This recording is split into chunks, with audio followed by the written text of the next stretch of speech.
هغې کتلي خو داسې مو نه دی تېرې په فیسبوک به هم کتلي خو ملګرو پرون دلته د پي ټي آی یو پروګرام چا پرې ملکانو کلي کې ارینج کړی و نو هغه خوار خو به خپل دغه کړی و دا د زړه نه بیا د پي ټي آی دغه خوښ و خو هلته خالد صاحب ته به چا اطلاع کړې وه چې راځه مه دلته تقریبا په شمار 90 کسه ناست دي نو هغه ولره نه دی نو هغه خوارانو بیا هغه تنبال منبال هم راډغه کړل ملګرو دا دغسې کوم دی که نه دا هر څه چې کوم دي تاسې دلته دا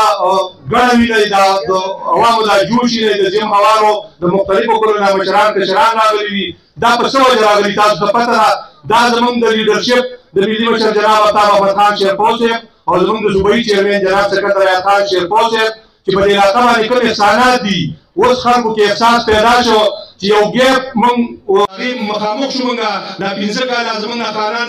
زموږ د سکرین آوټ وو ځکه چې هغې په اقتدار کې نه وو په اپوزیشن کې هم نه وو نو ملګرو تاسو دغه 15 کاله ولیدل چې موږ باندې دغه خلکو ښه فوټبال وکړو هغې ته خو موږ نظر واچو هغه دعوې او آغاز ته د هغې په ځای باندې پاتې شو په هغې باندې به تاسو ته زموږ صوبایي چیرمین جناب سکندر حیات خان شیرپو صاحب تفصیلي خبرې کوي خو ملګرو زه د هغې تاسو ته یو څو خو نور څوک راپاسي او دلته جلسې او میټینګونه او دغه کار کوي نو هغې به عوامو ته څه ښیي د خپل لیډرشپ د ایم پي والا به څه ښیي د پي ټي آی والا به څه ښیي د جمعیت والا به څه ښیي زه د قومي وطن پارټۍ سره تعلق ساتمه زه هغې سره مناظره هم کولی شم په کارونو باندې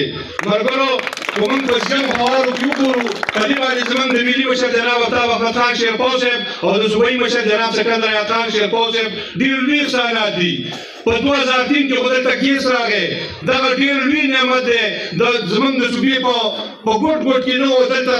دې ملکانو کلي ته او دې زیم هوارو دې ته راورسېدو بیا که تاسو په دې روډ باندې وینئ ستاسو نه شاته دا چیرې او ګڼې تېرېږي دا وګورئ داسې روډ په خدای کو په اسلام آباد کې چاته میلاویږي په دې روډ کې غټ نیر ته ورسې مخامخ دا روډ چې کراس کېږي او بیا هغه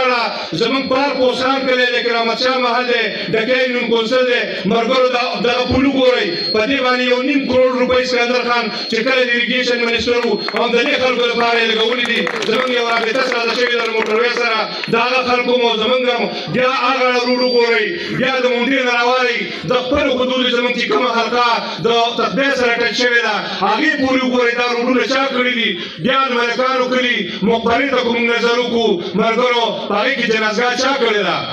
زه د ډېر افسوس سره دا خبره کوم چې کله اسکندر خان د دغې جنازګاه لپاره فنډ منظور کړو او موږ ځمکه د میاګانو صاحبانو نه وغوښته او هغوی سره خدای ښه وکړي هغې موږ له 2 کناله ځمکه راکړه واجد حاجي صاحب اجمل حاجي صاحب او مولوي صاحب او جانصیب حاجي صاحب موږ پکې ډېر لوی کردار ادا کړ جرګې مو کړلې او هغوی موږ له دغه ځمکه راکړه خو ډېر د افسوس سره دا خبره کوم چې کله په هغې باندې کار شروع شو نو د بدقسمتۍ نه د اسکندر خان هغه اقتدار چې کوم هغه ختم شو او بیا چې زموږ کوم ای پی ایس موږ دې علاقې ته راغی نو د شرم خبره ده چې د جنازګاه هغه فنډ یې د دې ځای نه بل خوا ویوړو نو ملګرو په کوم سوچ او په کوم فکر به راځي او زموږ د زیم هوارو خلکو ته به ودرېږي د هغې نه به دوی مطالبه کوي ملګرو خپل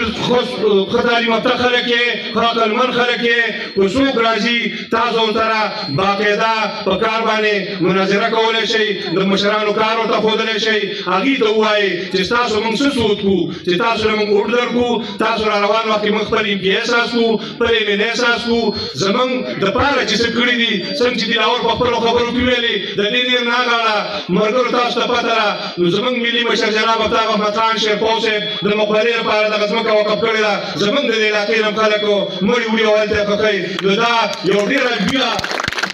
فخر خبره ده ملګرو څه چې یې نه دي کړي خو زه د ټرانسفارمرو خبره کوم د ټرانسفارمرو سیاست نه کوو خو یو کس اوس راپاسي او یو ټرانسفارمر لچ کړي او په هغې باندې بې شماره بورډونه او جنډې لګوي نو موږ په ټرانسفارمرو باندې جنډې منډې نه لګوو ملګرو زموږ د ټرانسفارمرو د لارې کوڅې سیاست نه دی زموږ سوچ چې کوم دی زموږ په منشور کې چې کوم څه شامل دي امن ترقي او خوشحالي زموږ ته چې دا ګلالي ماشومان کوم ولاړ دي زموږ د لیډرشپ ذهن همدغه طرف ته دی چې د دوی روزګار زه څنګه راوړم دې لګلا نو هغه اواز چې ته وایې چې مرګرو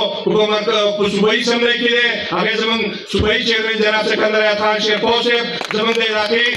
دپاره اواز چې ته وایې چې د نوجوانانو د روزګار دپاره چې ته وایې چې او په قومي اسمبلی کې دی مرګرو هغه زمونږ ملي مشر جناب افتاب احمد خان شیرپور صاحب دغه کردار ادا کولی شي تاسو نور لیکلي وو هغوی د دې علاقې نوم هم نه دی اخیستی روزګار او ترقیاتي کارونه خو یو طرف ته کړه مرګرو دا ډېره شرم خبره ده د تېر شوي مینې په قدم باندې دغه چومه په 2016-17 کې زمونږ ملي مشر جناب افتاب احمد خان شیرپور صاحب د دې علاقې ته خو تاسو ته پته ده همدې صوبې ته دا کردار چې د سویګي سره کړی دی هم زمونږ ملي مشر جناب افتاب احمد خان شیرپور صاحب کړی دی خو په 2016-17 کې چې هغوی کوم